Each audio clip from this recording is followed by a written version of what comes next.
今夜夢を見る場所にいた。マイラグジュアリータイムニューランドクルーザー80。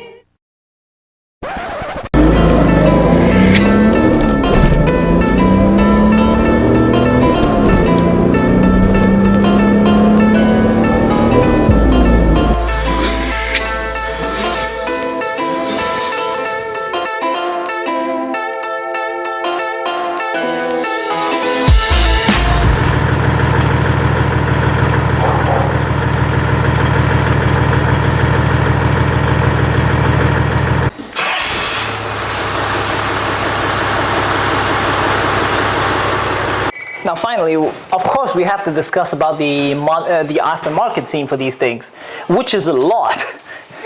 Now, we'll start with, well, let's say the most popular use for these cars. In Sabah/Borneo, we have something called the Borneo Safari. Now, the Borneo Safari is basically a jungle bash event where the obstacles are as tough as the Outback Challenge in Australia. It's actually more because it's more trickier because they're in the jungle for at least a week of mud and rocks and everything. So you would think the sort of cars they take are pretty heavy duty, and you're right.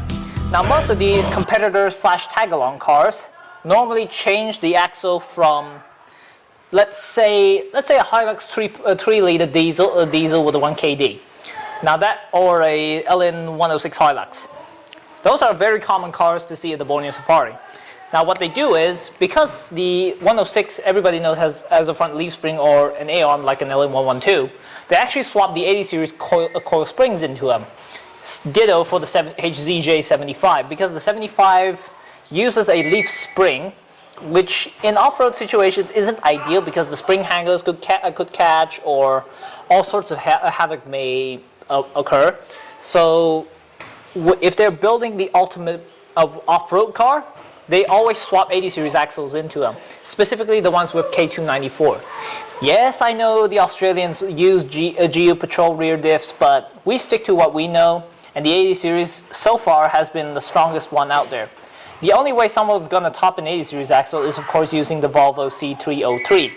But that one is slightly overkill for some because pricing as well as availability. Now, we have a term for this, Tukar Ninja axle, or roughly translated is changing to the 80 series axles. So because of these 80 series front and rear diff conversions, that these have become quite expensive to procure. Back in the days, you could get them for a few grand. When I say a few grand in Malaysian ringgit. Nowadays, they're significantly more expensive due to supply and demand issues, as well as the number of 80s are starting to dwindle in terms of the ones that are cuttable. Even in Japan, like let's say a half-cut HDJ81VX has skyrocketed completely compared to back in the day. Now, the other part of this 80 series modification world is of course the racing applications.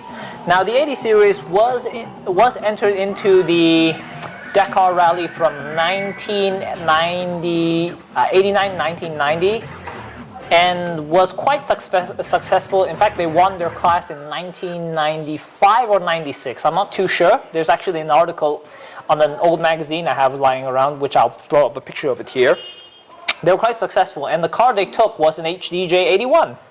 Now, even recently in the privateer class in the Dakar rally, there's actually a 1HDT powered 12 valve 80 series that took their class win in this.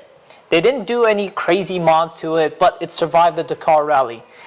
If any car can survive the Dakar rally, it proves that this car is strong, beefy, and as well as that, tough as guts.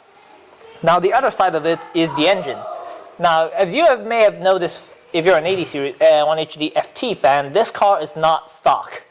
This car has a modified turbocharger system and an intercooler, because from factory an FT/1HDT by the same margin don't actually have an intercooler in the front. They only have this cast piece of crossover pipe that goes from the turbo directly into the turbo manifold. So So the difference with mounting the intercooler at the front makes it on the performance level really strong, really good.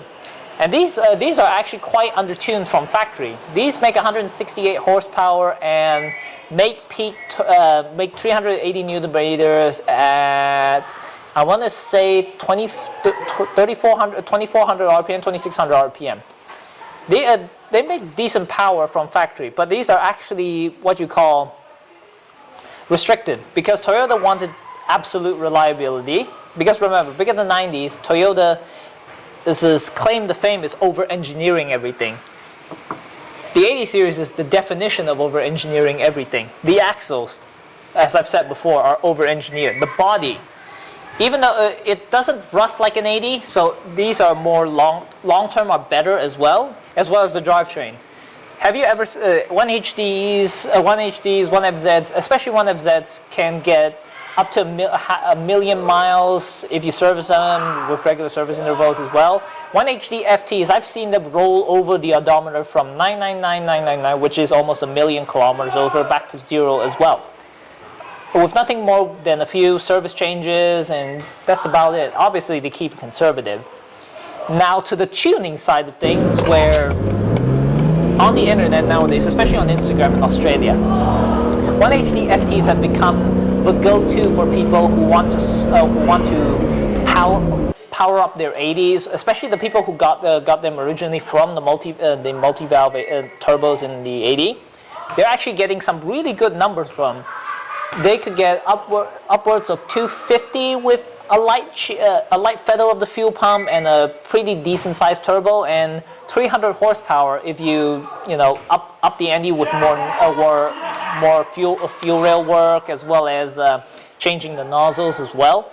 But time to flash back to a different era. Now, tuning back in the 90s is more Japan's domain because Japan was more popular with doing these things. Now, Australia is no slouch as well. Safari Engineering back then made a turbo kit for the 1HZs. And these came with a really special crossover pipe where it says Safari Engineering on the top of the crossover pipe. They made it super unique in terms of its aesthetic, as well as the cool factor. Now in Japan, however, in contrast, there are two tuners that I know of who fettle with these things. One is KOC. K is an abbreviation, K.O.C. And there is another one called KRD. Now these two tuning houses are probably the most famous. Oh, and Waydo as well. You've probably never heard of these companies before. Now we'll start with KOC. Now KOC is the more unique of them because their claim to fame was they took an HJ61 back in the day, and those mad lads managed to tune an HJ61 to go 160 kilometers an hour. That's damn near 100 miles an hour back in the 1980s. These guys are insane. Now, when it came to the 1HD FT era, they also made a pretty ludicrous version, and they made they actually went 180 kilometers an hour in one of these. 180 kilometers an hour in an HDJ81 from back in the day. That's nuts. That would have taken at least 250 to 300 horsepower back then. Speaking of which, they also sold a variety of specialized turbos for these cars. Now this is an old school thing that I'm sure the guys at HD Automotive don't care, because nowadays everybody's got a UFI 18G or like a G350 Quattro Extreme or something like G500 Grunter. Back in those days, they had to work with a different sort of style. Back then, it was cramming the biggest compressor housing compressor wheel into the smallest compressor housing you can to maximize efficiency. So, thus born a few famous turbo brands. Well, if you're an OG of the scene, you'll remember these. It's BAG, as well as KOC's CT26R or CT26S or the RX. Now the RX is the most powerful, with it being rated to 260 horsepower. That's a lot of power from a turbo diesel. 260 horsepower is insane back in the 90s. Nowadays it's relatively docile, I should say, but it's still plenty of grunt. In fact, we have one of those turbochargers left at home, but it's more like a mantelpiece. It's like JDM people put like an HKS Super Dragger on their wall as a collection piece. With that out of the way, as well, we go into the petrol side. Obviously, the petrol ones, you're going to extract more power from these because petrol is infinitely easier to tune than diesel. Or well, I say the understanding to tune the petrol is much more universal compared to a diesel. The most powerful one I've seen back in those days is actually Mohammed bin Sulaim's FZJ80. Now, who is Mohammed bin Sulaim? Well, if you're a Formula One fan, sorry, that's the sound of a 1KD a dual cab Hilux going by with a turbo upgrade. Anywho, who is Mohammed bin Sulaim? Well, if you're a fan of Formula One, you will know he's the current head honcho of Formula One. Mohammed bin Sulaim is actually who used to be a rally car driver, used to own an FZJ80. He owns a pretty decked out one. I think the last time I saw a poster or an article mentioned it made, I think, over 1,000 horsepower. Now that was insane for the day. Nowadays, 1FZs have been proven to make 3,000 to 3,200 horsepower in the GT86 in Australia. That's done by a few lads that's in the GT86 body within the 1FZ engine with a TH400. It's actually one of the coolest things I've ever seen. Now, in terms of celebrity ownership of 80s, well, the most famous one I can think of is Biggie Smokes. Biggie Smokes had a red FJ80, judging by the wheels, by the way, and the side markers, as well as a few other very dignified I think it was a Land Cruiser. Now that shows you the sort of power an 80 has. In fact, sideline to another story. 24 valve 80s used to be so prized that back in the day when contractors were, well, let's just say when they were given contracts, they were also given 24 valve 80s as gifts. It was like a mark of respect because a 24 valve 80 series back then was not cheap. In fact, they are still not cheap right now. There was a time period where things went down the market until everything shot back up, and everybody wants a 24 valve 80, specifically a really nice one. Anywho, and back to the tuning side of things, there are people. This is now we go to the off-road section. The off-road section of these, everybody knows a 24 valve 80. You can stuff 35-inch tires underneath with the stock axle with no problem.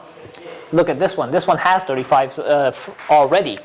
If you have, let's say, if you want to go a bit extreme, there's people who modify them with chromoly CVs to go 37s, 38s. In fact, some Borneo Safari competition cars use Ninja and HDJ81 locker axles with modified internals to make them ever so slightly stronger, to have a chance against the Portal cars. But they're just so, but to end on a high. Hold up. During the racing part, there is also another style of racing. Not just four-wheel driving, not just drag racing, but circuit racing. Have you ever seen some mad lads in Japan absolutely hook an 80 at the circuits, let's say Tsukuba or let's say Twin Ring Motegi? You won't believe this, but there's actual proof of people actually doing this. Now the three major players in that sort of track racing 80 series is of course KOC. The second is KRD, but that's more towards street tuning. And the last one is Turbo M Pro Shop or Turbo Pro M Shop. I don't know which come first, the M or the Pro. Anywho, KOC is famous for making not just CT26 RXs and high lift camshafts for FTs and Ts, but they also make several things, including a very special body kit. Now this photo I'm gonna borrow from my friend Simon, so sorry Simon. He's got a mate who's got one, an original IDI sport body kit. Now this body kit, it contains a large opening for like spotlights on the bottom and this really 90s aesthetic, big bumpers, big flares, big steps, big everything, like to cue the Midnight Club 3 theme song. Yeah, that. it's not just those things they decided to address. They also made a few special things like special spoilers as well. Now that aftermarket spoiler is different to the factory spoiler. The factory spoiler is a clear slash purplish tint ABS plastic on top, clear.